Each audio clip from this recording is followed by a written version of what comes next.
Minister. So this text says that, hello, please keep my identity anonymous.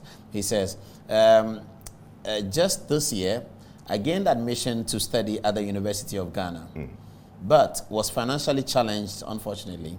So I decided to call Sheikh Arimi Yao.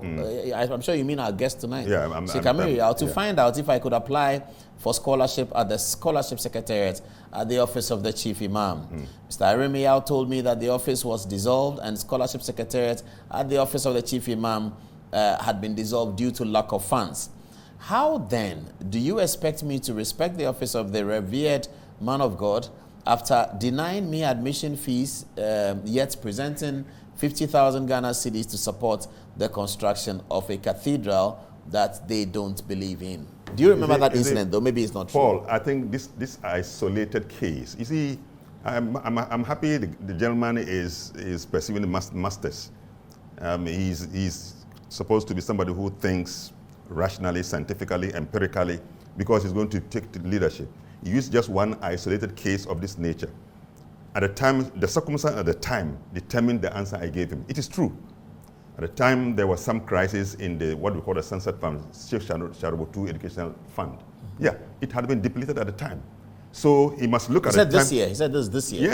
Yes, this year. If at the time, if there was no, if the funds was not available. And I remember, if I remember well, I referred him to what we call the National Zakat and Sadaqah Trust Fund. We have what we call, apart from the Chief Imam, we have what we call the National Zakat and Sadaqah Trust Fund, established by the Muslim caucus in Parliament in Ghana. I have worked there before as a CEO before, and we have supported many Muslims have been beneficiaries. So the fact that one person, that if at this beginning of this year or sometime this year, yes, the office had been closed down because of lack of funds, how did you find 50,000? No, and that's where you see we don't question the source of the Chief Imam's funds, because apart from him, because if the Chief Imam does not pay his scholarship, it doesn't mean Chief Imam has not done others, and that's why I see the fallacy. Because we have not satisfied your need, it doesn't mean that all this while nothing has been done. The Chief Imam has paid other people's scholarship, has paid for hospital bills.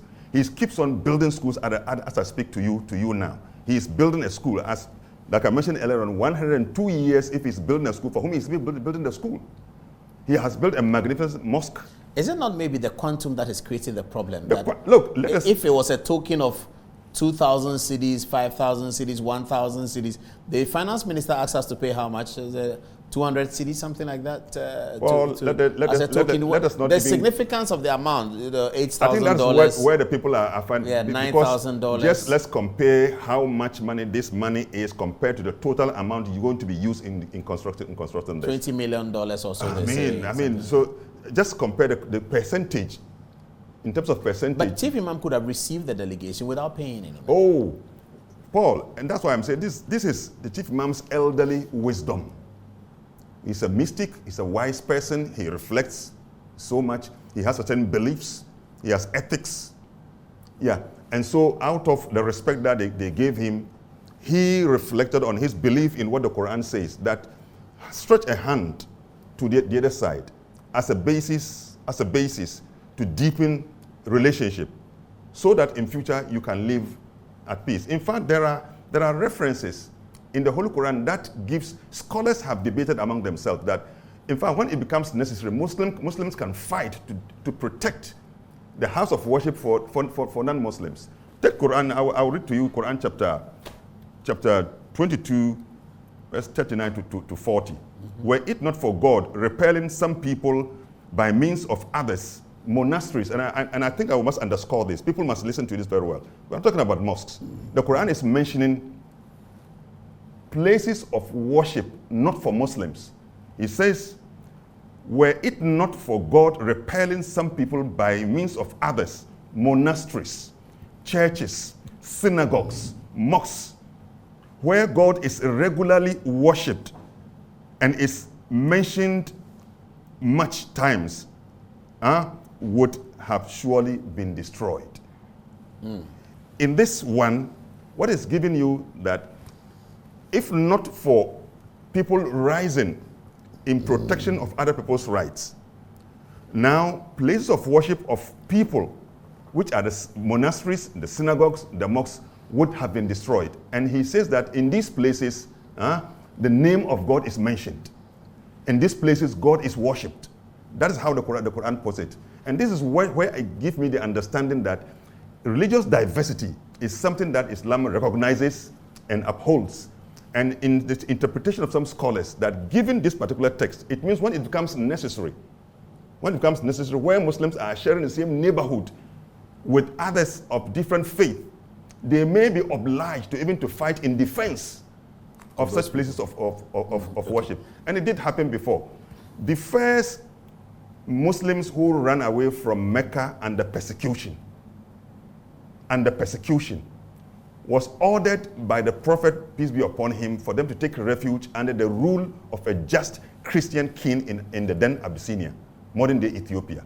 It's a history that most Muslims who are abreast with the biography of the Prophet are abreast with.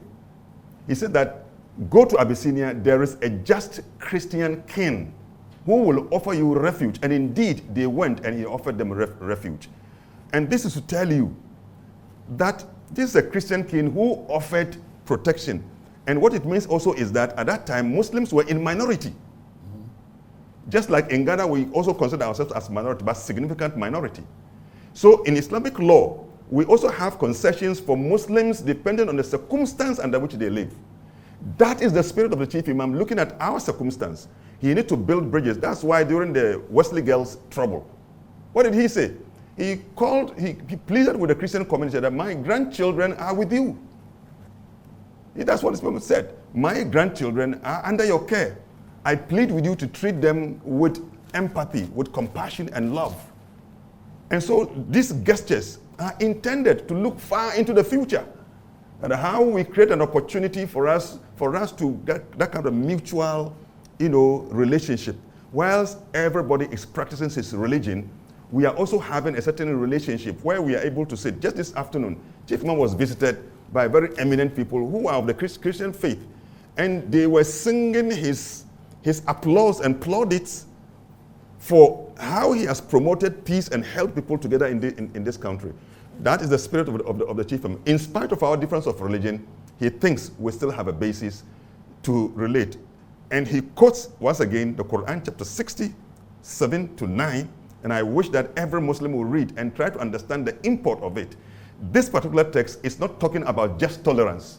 It's talking about empathetic relationship. And that's why it talks about kind treatment of those who do not fight you for your faith, nor chase you out of your homes. And I describe this, for those of us who study at university, comparative study of religion, philosophy, and so on and so forth, there is something for those I call of any religious activist to go and find out in religious terms, when we talk of empathetic relationship across religions, what does it mean? It is the most authentic relationship that we build that makes our relationship more meaningful in terms of the support we give Acha, and then also the mutual respect. In fact, it's to the point of mutual solidarity and cooperation.